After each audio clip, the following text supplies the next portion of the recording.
Hello, my dear friend. Welcome to this broadcast. I'm happy to see you. We are going to take like 2, 3 minutes so everybody can join, can step in, can find a place, nice, maybe something to drink, some snacks maybe. It's Monday evening, and I hope that you are all doing great. So, this is the Art of Living. It's a live broadcast that we do on Facebook, like almost every week, I think. And every week we share a different topic. And the topics are always, of course, personal development based. And I love mindset. I'm just a mindset junkie. I really love that. It is my passion. I studied for the last 14 years how we can develop one's true potential, and that is what brings me here. So I hope that you are doing great. Luca, do you see what people are texting? Can you just see what it is? So, guys, I'm happy that you are here. Take a seat. And we are going to start in just 1 minute. You can say hello, so I know that you're there. And maybe tell us where you are from. That's always fun to know. It's amazing how we can just gather the whole world through one system, isn't it? So tonight we have a very special topic for you, a topic that concerns us all. We're really, self-confidence is a topic that we deal with. Maybe not on a daily basis, but it's something that we talk about a lot, definitely. And we think we have it or we think we don't have it. And we always say we don't have enough self-confidence. Or we say, I need more self-confidence. And I'm going to show you 5 steps, 5 really critical steps so you can raise your self-confidence. The good thing is, even if you're not here live, this broadcast will remain on my Facebook Live page, just where you are right now. And so you can review it over and over and over again. If you want to invite some friends, please feel free to type their names in the chat box so they get a little notification and they will make sure, you will make sure that they find their way to this broadcast. It's here for everybody. It's for free. I'm pouring my heart out for you, and I hope that you are going to enjoy this session.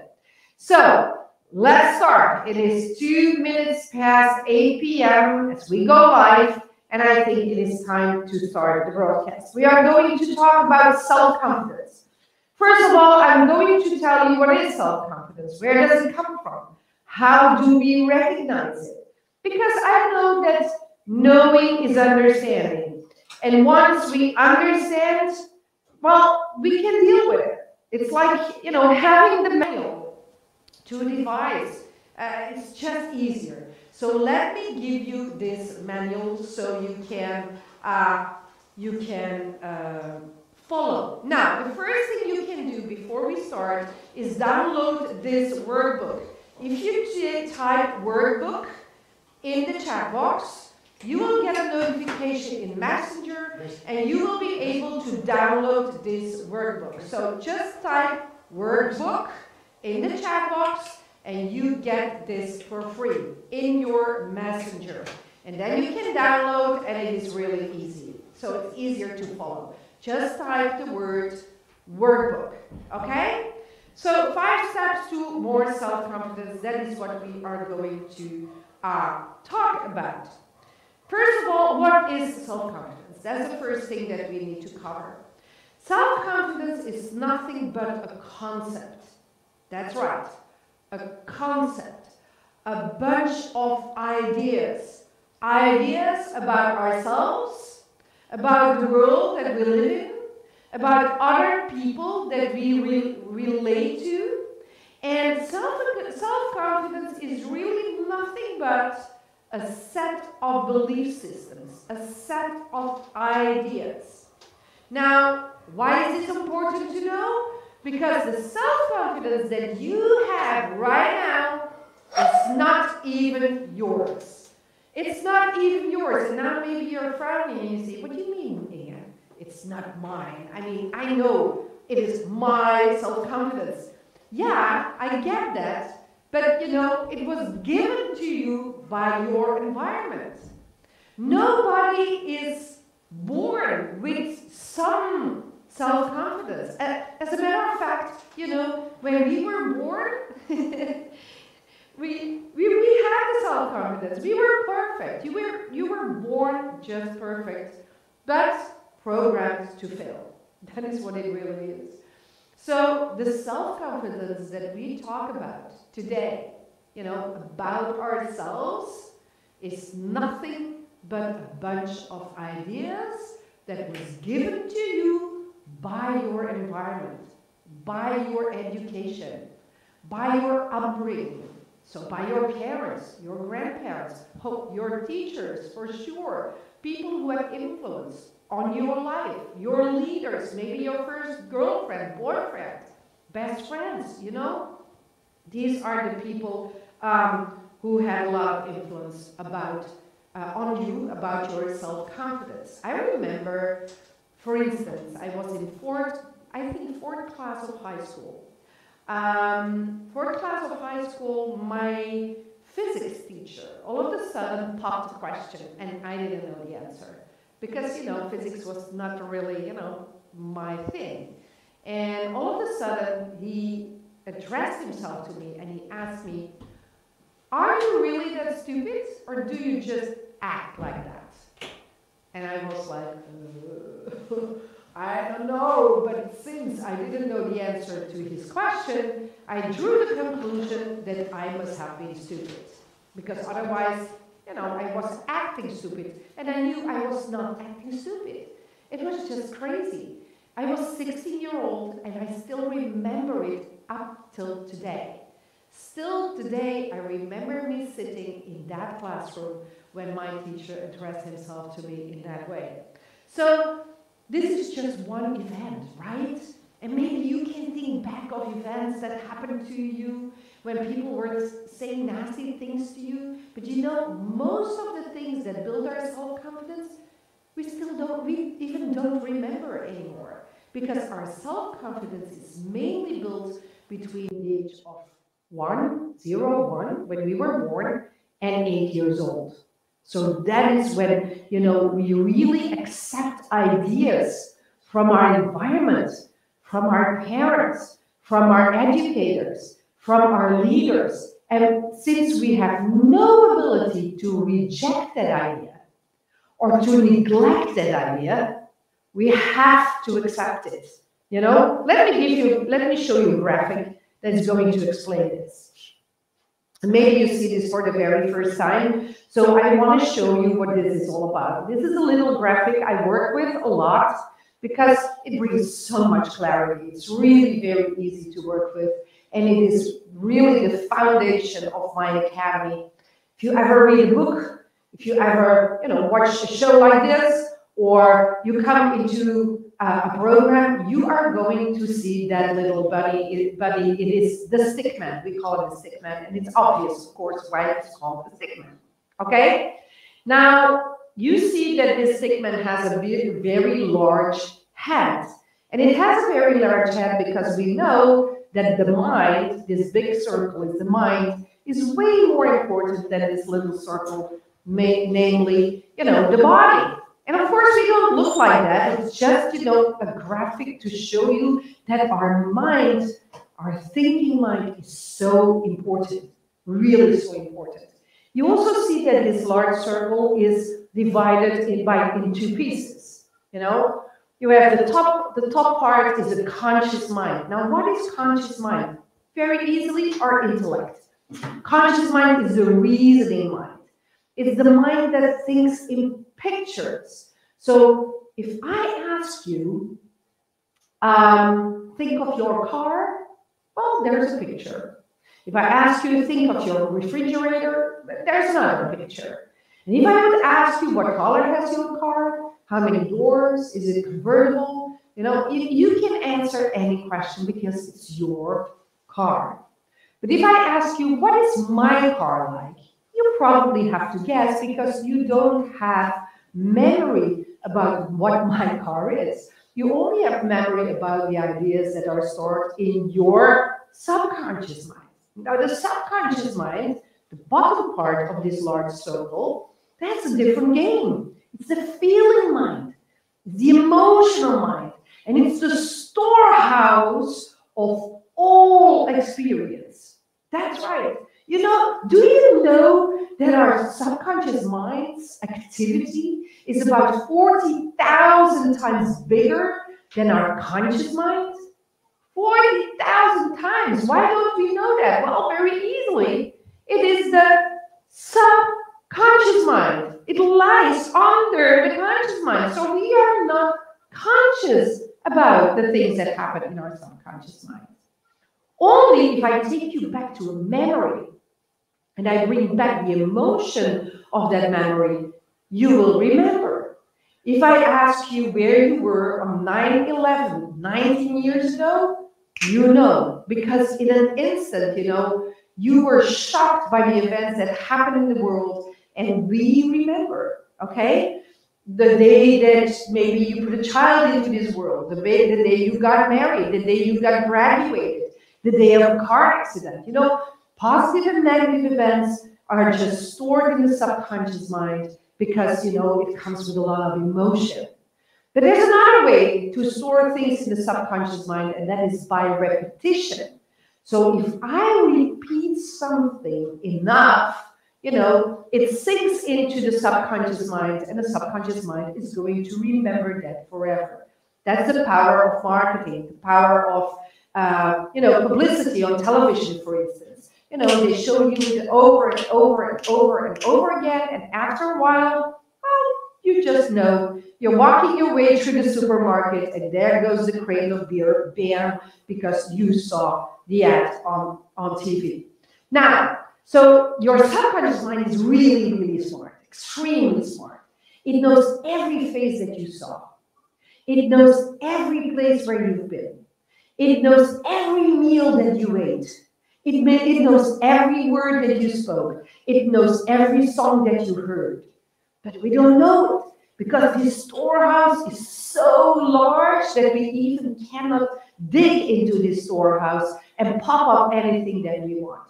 But if I ask you a question, and that is what coaches do, you know, you can, I see your eyes go up, and you can look into the storehouse of your subconscious mind and find things that are stored there.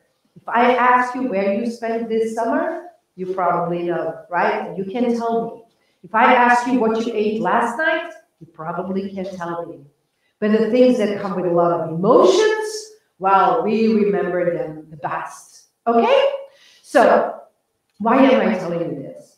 Because your self-confidence is lying in your subconscious mind. That is where it lies. And, you know, just like a virus, it is latent, it just stays there. And only when you need it, it will pop up. And how does it pop up? It pops up in an idea and a feeling. An idea and a feeling. So, now the interesting part here, I'm going to take a pen, is that our self-confidence, yeah, is a bunch of ideas that is stored into our subconscious mind, and it is our subconscious mind that puts our body into action. Yeah, this arrow here stands for action. And of course, what we think and what we feel and what we do creates our results. So the interesting thing is that we will never outgrow. You know, we are bigger than our subconscious, than our self-confidence. Yeah, it's just. Yeah, a dream pops up on the screen of your mind, and your mind starts to wander. And you think, wouldn't it be nice if we could do this? If we could, you know, start a business, or if we could travel the world. Not so easy right now. But people dream, and it's good to dream. It is natural to dream. It is mandatory to dream because we came into this world, to express ourselves. That is why we dream. And the dreams that we dream on the screen of our conscious mind, are actually the blueprints of what is possible here as results. And you see people who have like healthy self-confidence, they put themselves into action, they believe in their dreams, and they put them into results. But then, maybe in another area of your life, you are not so self-confident, and you are withholding yourself, you're doubting yourself, you're questioning yourself, you're making yourself smaller. And then, of course, the results won't be so good as you probably want them to be. Okay? Now, let me tell you the good news. And the good news is that you can change your self-confidence. You can change yourself. I think that's really good news. Because, I hear people every day, and people say, you know what? I wanna raise my self-confidence. I have to change my self-confidence. And maybe you recognize that, and maybe you hear yourself. I want to change my self-confidence. I want to change. How do you do that? Well, the first thing you need to understand is you can. Yes, you can change your self-confidence. Why? Because although it is hardwired here in your subconscious mind, you have the ability to change it. You have the ability to override it. There was a time in my life that I lacked self-confidence, big time. I got divorced, I lost my business, I lost a bunch of money, I got sick, and I felt really sorry and ashamed. And I felt that shame like every day. How could this happen? How is it possible that I failed so much, so big? So that event, really reprogrammed my self-confidence in a bad way, in a really bad way. And I had to deal with that. It's about, how long is it ago? It's about 16. Sound is okay now. Thank you guys for giving this feedback. I really appreciate that. You don't see that, but 2 technicians are really working on the sound. Excellent. Okay, thank you guys. Thank you. Hi, Gerson. Good to see you. Hi, my friend. So I recap. I lacked the self-confidence. I had to deal with people in my city because, um, every day when I would go to the grocery store, I would pray and hope that I would not run into somebody who would say, "Oh, I'm missing your store. It's too bad, that you closed, etc." I would hate that. So I avoided going out of the house. I avoided every confrontation. I had to go, to the to courthouse to defend myself and really be slaughtered by other lawyers, and I hated it. And so after a while, I really knew that something had to change. And I realized that something had to change in me in the first place. Okay. So the good thing is, yay, you can change it. Yes, that's a very good thing. It was only when somebody showed me that graphic that I understood the power in myself, right? Because we have the power to think, we have the power to feel, we have the power to act. These 3 components together, make our what we call attitude. And I had a fairly bad attitude because I didn't think highly of myself. I didn't like myself. I certainly didn't love myself. I thought I was meant to nothing. I thought I was a fantastic loser. I felt miserable. I felt like a victim. I was blaming the whole world, especially my ex-husband and my ex-bookkeeper. It was just crazy.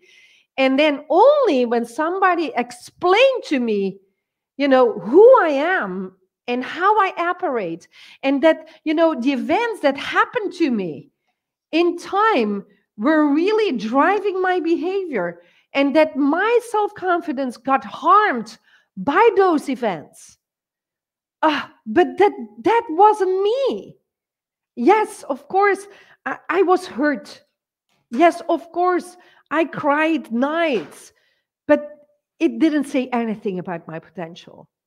And guys, I don't know what happened to you.